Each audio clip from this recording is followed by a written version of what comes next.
Bismillahirrohmanirrohim. Assalamualaikum warahmatullahi wabarakatuh. Halo teman-teman, perkenalkan nama saya Windy Karleliana dengan NIM A1E11901 dengan mata kuliah Prosedur Kelompok dalam Konseling dengan dosen pengampu Pak Afan Yusra SPD MPD dan Dr. Andes Rasimin MPD. Saya kuliah dengan jurusan Bimbingan dan Konseling di Fakultas Keguruan dan Ilmu Pendidikan Universitas Jambi. Nah, di sini saya akan mereview materi prosedur kelompok dalam konseling. Yang pertama ada konsep dasar terjadinya suatu kelompok. Individu sebagai makhluk sosial tidak bisa dihindarkan dengan interaksi sosial dan bentuk-bentuk interaksi sosial yang dijalin. Di lain pihak, individu juga tidak dapat lepas dari situasi tempat ia berada, dan situasi ini sangat berpengaruh terhadap kelompok yang terbentuk akibat situasi tersebut. Dalam hubungan dengan kelompok akan diuraikan berikut. Nah, yang pertama kita masuk pengertian kelompok.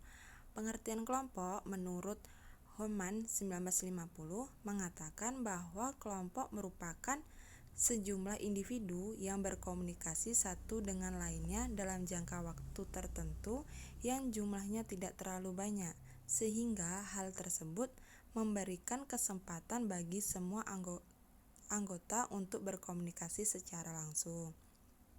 Nah, dari pernyataan para ahli di atas, dapat saya simpulkan bahwa kelompok itu adalah sekumpulan manusia yang merupakan kesatuan dan memiliki tujuan, struktur, aturan, nilai yang sama. Dalam jenis-jenis kelompok ada dua, kelompok primer dan kelompok sekunder.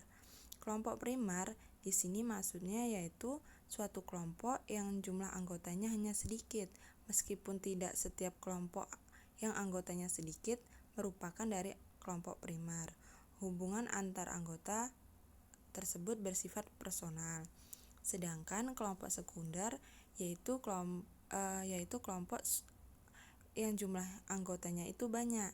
Hubungan antar anggota tersebut juga bersifat impersonal.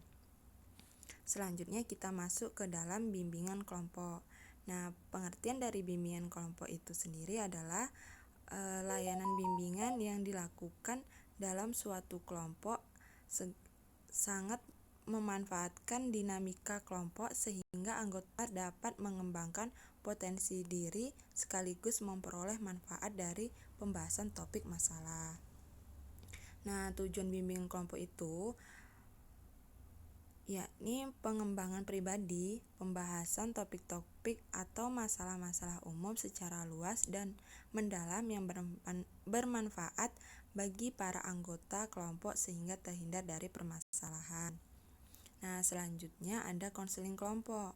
Pengertian konseling kelompok menurut Korey 2006 dalam Budi Astuti 2012 menjelaskan bahwa konseling kelompok lebih memberikan perhatian secara umum pada permasalahan-permasalahan jangka pendek dan tidak terlalu memberikan perhatian pada treatment gangguan perilaku dan psikolog. Konseling kelompok memfokuskan diri pada proses interpersonal dan strategi penyelesaian masalah yang berkaitan dengan pemikiran, perasaan, dan perilaku yang disadari. Metode yang digunakan adalah dukungan dan umpan balik, feedback, interaktif dalam sebuah kerangka berpikir saat itu juga. Nah, tujuan konseling kelompok itu ada dua, tujuan umum dan tujuan khusus. Tujuan umum yaitu berkembangnya kemampuan sosialisasi siswa, khususnya kemampuan komunikasi peserta layanan. Sedangkan tujuan khususnya yaitu bertujuan untuk membahas topik-topik tertentu yang mengandung permasalahan aktual atau hangat dan menjadi perhatian peserta.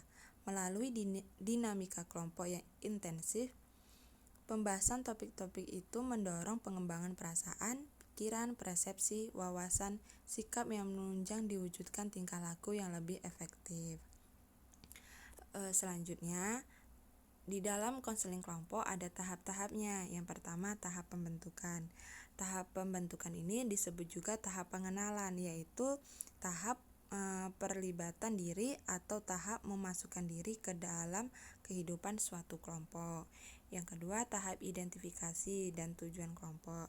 Nah, tahap identifikasi ini yaitu tahap membuka atau menemukan masalah yang sedang terjadi. Yang ketiga adalah tahap produktivitas, yaitu suatu kelompok berada dalam tahap di mana semua anggota kelompok dapat bekerja dan berfungsi secara penuh. Yang keempat adalah tahap realisasi. Yang kelima tahap penutup, yaitu akhir dari serangkaian pertemuan kelompok. Selanjutnya di dalam bimbingan kelompok terdapat azas. Nah, yang pertama azas kesukarelaan. Di sini maksudnya dalam kegiatan tidak ada paksaan untuk mengikuti bimbingan kelompok. Yang kedua azas keterbukaan. Di sini maksudnya peserta kelompok harus saling terbuka dalam mengikuti kegiatan bimbingan kelompok. Azas kegiatan yaitu peserta dalam kelompok tersebut harus aktif dalam mengikuti bimbingan kelompok. Azas kekinian membahas permasalahan yang sedang terjadi. Azas kenormatifan yaitu di mana kegiatan bimbingan dan konseling didasarkan pada norma-norma. Selanjutnya adalah azas kerahasiaan, di mana dokumen-dokumen atau keterangan-keterangan dari peserta harus disimpan dan tidak disebarluaskan. Sama halnya seperti azas konseling kelompok. Azas kerahasiaan, azas kesukarelaan, azas keterbukaan, azas kegiatan, azas kenormatifan, dan azas kekinian. Nah, selanjutnya ada standar operasional bimbingan kelompok dan konseling kelompok. Menurut Prayitno dan Admi 2004, standar prosedur operasional kelompok meliputi yang pertama perencanaan kegiatan, pelaksanaan kegiatan bimbingan kelompok, evaluasi bimbingan kelompok, analisis hasil evaluasi, tindak lanjut, dan laporan. Nah, sedangkan standar operasional bimbingan kelompok dan konseling kelompok yang pertama bimbingan di sini yaitu menyusun RPL terlebih dahulu bimbingan kelompok dan pembentukan kelompok.